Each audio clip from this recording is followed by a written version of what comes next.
Hey guys, Merry Christmas from myself and Mystique. Happy Kwanzaa, happy holidays, and whatever you celebrate at this time of year. I hope and give you the best wishes and everything for this time of season. Today we are just going to talk about my holiday reading goals. Without further ado, I present to you the 10 holiday books that I want to finish before Christmas.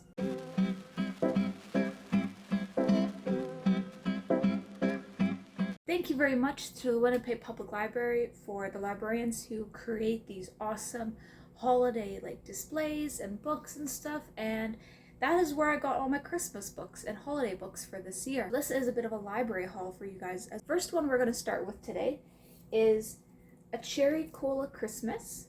Jericho's newlywed librarian, Mara Beth Mayhew, is back from her honeymoon, and she and Jeremy McShay are settling into married life. Mara Beth's father has even given them the down payment on a charming cottage. But as the holidays approach, Jericho's economy is struggling. Beloved local shops have closed, jobs have been lost, and there's even a mysterious crime spree afoot. Amid the gloom, Mara Beth decides that the community needs is a healthy dose of Christmas cheer, which means a special meeting of the Cherry Cola Book Club. As with all my library books, I don't read the back usually before I take them. I just kind of check the first couple pages and we'll see how it goes from there is usually my attitude. So this seems like it's going to be a lot less festive than I wanted it to be. The Dogs of Christmas. The Dogs of Christmas is a charming holiday tale that explores the power of love, trust, and a basket full of puppies. Because who doesn't want baskets of puppies at Christmas, especially? This edition includes a delightful epilogue. So, suddenly responsible for an abandoned dog and a box full of adorable puppies, Josh Michaels is in over his head. He reaches out to the local shelter for help, where he meets Carrie, who teaches Josh how to care for the puppies and get them ready for adoption. Josh is surprised to find himself falling for Carrie, but he's even harder for his new furry family. With Christmas and the adoption date looming, Josh hesitates to part with any of the dogs, putting him at odds with Carrie. Josh isn't willing to lose her, but doesn't know how to set things right. Can a little surprise litter of Christmas puppies really change one man's life? Honestly, the cover, look at those eyes. They're cute. A Whisker of Doubt, and is part of the Cat Cafe Mystery Series. And as you can see, I've already almost finished it. This one got me because of the adorable kitty cat on the front. He's orange, and he really reminds me of my cat, Tiggy, and this will be my first Christmas without him. So I picked this one up, not knowing anything. And honestly, sometimes that's the best way to go about reading books. And this has been a very exciting book. And so let's read the back. It's promising to be a picture-perfect Christmas at New England's favorite cat cafe. But instead of jolly old St. Nick, residents are being visited by murder. So, one of my favorite things is cats and a cozy mystery with a cat cafe. A Garland of Bones, which is another cozy mystery novel, I think, cover. My favorite part of this cover is that there is the Santa Claus is a skeleton, because who can resist that? And that's pretty much why I picked this book up. But also because I really enjoy Stephanie Plum, and one of the Kirkus reviews says, Stephanie Plum meets the Ya-Ya sisterhood. Crime has come early this year. Sarah Booth has traded in hosting this Christmas season for a road trip with her besties. Each little Delta town has a special Christmas activity, and Sarah Booth's BFF and detective partner Tinky has arranged to rent a limo for the gang and drive to Columbus, Mississippi to stay in a B&B. Visions of Christmas shopping, parade floats, and romantic rendezvous are already dancing in their heads. But Christmas cheer soon turns to Christmas fear when at one event after another, people keep getting hurt. Christmas karaoke gets ugly when one singer's microphone gives her an electric shock. The historic home tour ends with a fall down the stairs of one of Columbus's most disreputable players. And when a woman who hires Sarah Booth to find the villain behind the so-called accidents is nearly killed with an arrow during a holiday mumming, a what now? Sarah Booth knows something more sinister is at work. That sounds interesting. I'm always up for a little Christmas crime, Christmas cozy mystery. As you've probably noticed, Christmas Candy Corpse and an Eggnog to Die For. So this one features a golden retriever.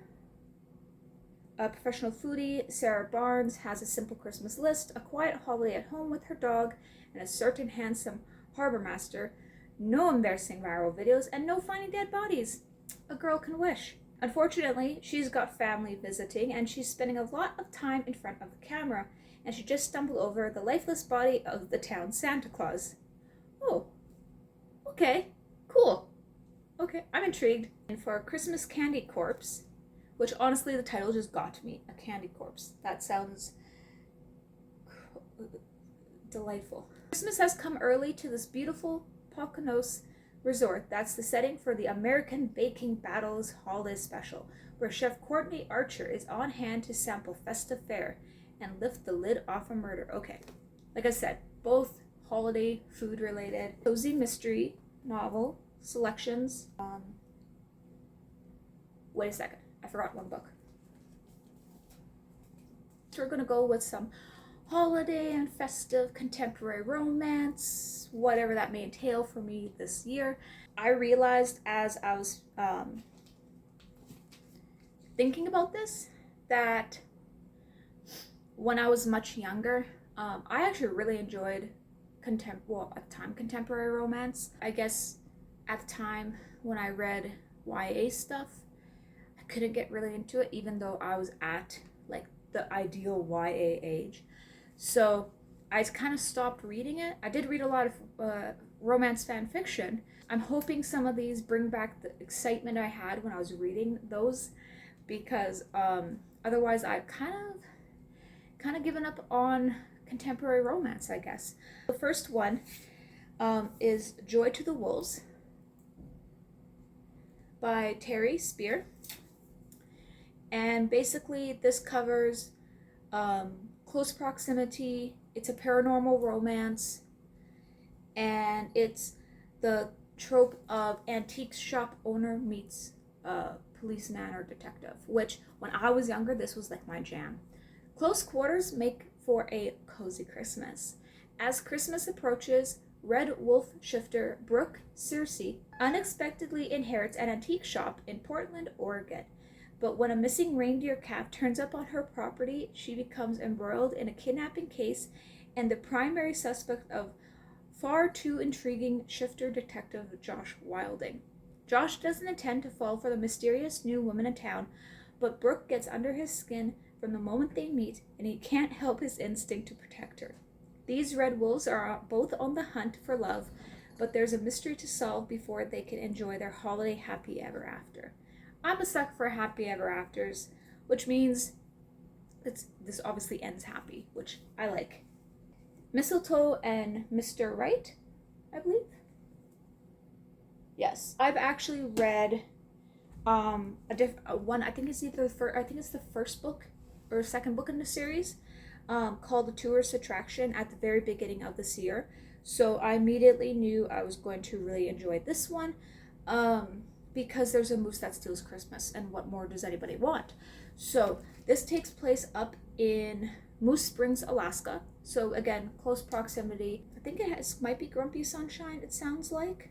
Small town, for sure. I'm excited to see where this one takes me, because I want to revisit this little town and also learn more about the moose, because the moose was a fun character. Next, we're going for Royal Holiday. And again, don't know much about this. I've never read a Jasmine Guillory book before. So it looks like there's a road trip to England involved, but I'm not sure how that works with this, but okay. Vivian Forrest has been out of the country a grand total of 1 time. So when she gets the chance to tag along on her daughter Maddie's work trip to England to style a royal family, not royal road trip. Oh my goodness, Brianna, get it together. Style a royal family member she can't refuse. She's excited to spend the holidays taking in magnificent British sights, but what she doesn't expect is to become instantly attracted to a certain private secretary, his charming accent and his unyielding formality. Malcolm Hudson has worked for the Queen for years and has never given a personal private tour, until now. He's intrigued by Vivian the moment he meets her and finds himself making excuses just to spend time with her. When flirtatious banter turns into a kiss under the mistletoe, things snowball into a full-on fling. So, yeah, I think this might be interesting. I suspect there might be some holiday spice happening in my future. This one made me laugh out loud. I'm pretty sure the librarians thought I was nuts when I was standing by the holiday books and laughing loudly. But it's called When Elves Attack. I'm dreaming of a Surge Christmas. Palm trees with twinkle-bright lights, Santa's big building protruding over on a neon Speedo. What the? It's ho ho ho time, this hilarious and wacky Florida holiday tale featuring big-hearted psychopath Surge Storms and his sidekick, Coleman. Like Santa, Surge knows who's being naughty and who's being nice. Few can give with generosity and creativity of Surge, and as December 24th rolls around, he is filling up the Surge sleigh with an unforgettable bag of presents. Before that, it's all a big free-range Christmas office party, where Surge will be spreading his special cheer, and there's that last-minute go for broke spree at the mall. Just beware of those attacking elves. They bite. While you're there, skip the lame photo on Santa's lap. Surge will give you a lap ride you'll never... Oh my god. I have no idea. Okay. I'm intrigued. Thank you, Winnipeg Public Library, for putting this on your shelf. Otherwise, I probably wouldn't have chosen it. Oh, but I love the cover. It even shows like a little mob of elves.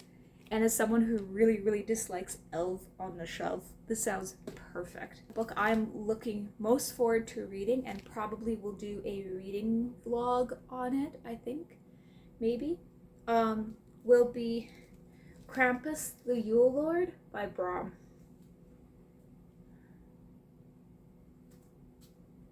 And can I just say, look at the fabulous art. Like, I'm in love. Yes, I'm so excited. I really want this as a physical copy for myself. For people who don't know who Krampus is, he is a Christmas villain of sorts, hailing from folklore. So maybe I'll do an entire video on Krampus specifically before I post my Krampus reading vlog, just so you guys have an idea of who he is. He's probably one of my favorite Christmas characters. When I was little, my mom took me to the Kris Kringle market. I met a toned down version of Krampus, and it was fun. Saint Nick was pretty cool too, you know, but I just really liked the story of Krampus, and I got my mom to tell me it. Krampus brings me Christmas joy. Yeah, this one I am really looking forward to. It even has the edging, the special edging, so it's the first edition. And I'm just in love, absolutely in love with these illustrations, which are spread throughout the entire book. And so let me just find one for you. See? So I'm in love. I can't wait. This is probably going to be my 5-star Christmas story. There we go. We have another edition, and there's Brom. So, yes, I am so looking forward to this. I've already kind of like paged through it, and I know the main character meets more than just Krampus. Hell is also included, so this is just going to be perfect. That ends my Christmas and holiday TBR. There's definitely a mix of books, some of them more my style, like Krampus versus the contemporary romance, but maybe that'll change. I guess, yeah, let's talk about the elephant in the room. I'm no longer going to be doing TBR lists. And it's not because Santa decided to give me a bag of coal about this, but I've come to realize that I'm not built for TBRs. I don't enjoy kind of crossing off a book on the list and stuff. Right now, until I feel a little bit better about TBRs, we're going to be doing monthly reading goals around here, I think, instead. And so right now my goal is to read however many Christmas books I have right beside me. I have 11 holiday books beside me, and I'll probably try to listen to another one on audio to make it 12 days of bookish holiday books. Let me know down below in whether you are a TBR or do you do a TBR every month, or are you kind of like me and you just kind of read by the seat of your pants? I need to go feed Mystique before she realizes her belly is empty. I hope you have a wonderful day, night, or afternoon whenever you see this.